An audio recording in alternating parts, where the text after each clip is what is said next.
Ensuite, j'ai vu sa grosse faiblesse. Il est tout simplement faible mentalement. Je veux pas descendre le mec, il est l'un des plus rapides du monde sur une moto, sans contestation. Nouvelle vidéo dans laquelle on retrouve James Stewart. L'américain te parle aujourd'hui de mental et de tout ce que ce mental peut t'apporter en compétition moto.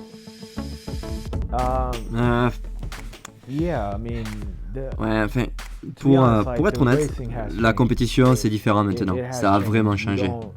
Tu n'as pas... c'est Megaman qu'on entend derrière là? Bon, c'est bon, ok. Ouais, je pense définitivement que la compétition a changé de nos jours. Mentalement, c'est différent. Genre, tu n'as pas... Par exemple, Tomac. Prends Tomac.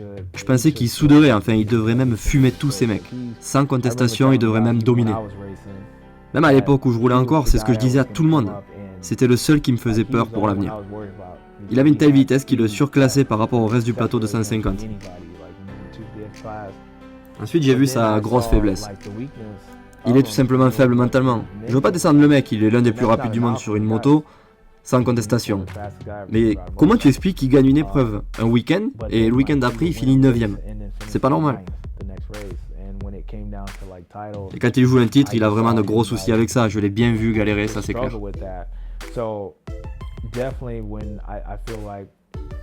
Avec moi, Ricky et même Chadrid, qui lui était clairement le plus dur d'entre nous, je veux dire, le mec, il pouvait se faire battre 99 fois d'affilée et revenir chaque week-end avec la même motivation. Il suffisait d'une victoire pour nous briser à nous deux. Il faut vraiment être une personne spéciale pour encaisser autant de défaites et rebondir comme ça. Très franchement, je sais pas comment il a fait. J'ai galéré ma dernière année, je n'ai même pas gagné une seule course. Et je pensais que je pouvais pourtant. Mais Chadrid, lui, l'a fait. Il était très solide.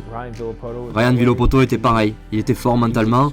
Lui, c'était vraiment la dernière personne pour laquelle je me disais, bah je vais me battre jusqu'à la mort pour gagner. Il y a eu aussi Dungey, très solide. Il y en a eu comme ça des pilotes. Mais quand je dis le mental, je veux pas dire que tous ces gars d'aujourd'hui ne sont pas solides ou bons en moto.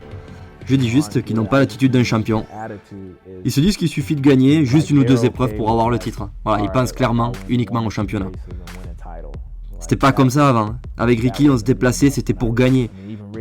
Quand Ricky faisait 6 secondes place sur 6 courses d'affilée, il était comme un fou, vraiment un dingue. Il ne disait pas qu'il assurait le championnat, il disait clairement qu'il voulait gagner toutes les courses.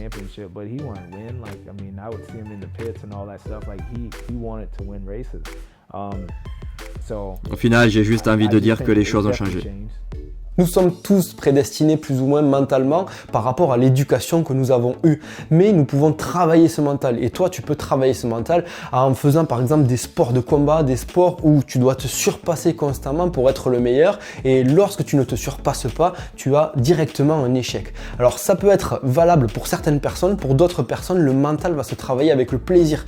Plus ces personnes-là se font plaisir, plus elles vont performer le jour de l'événement. Dans tous les cas, retiens bien qu'avoir un mental de champion, ça se travaille. Ça se travaille grâce aux expériences que l'on a dans la vie et aux capacités que l'on a à encaisser ces expériences-là. J'en profite pour te dire que si tu veux retrouver un espace dédié aux techniques moto, aux physiques moto et quelques vidéos sur le mental aussi, tu peux cliquer sur le lien qui se trouve juste en dessous de la vidéo et ça t'apportera énormément sur ces sujets-là. Je te dis à très bientôt dans une prochaine vidéo.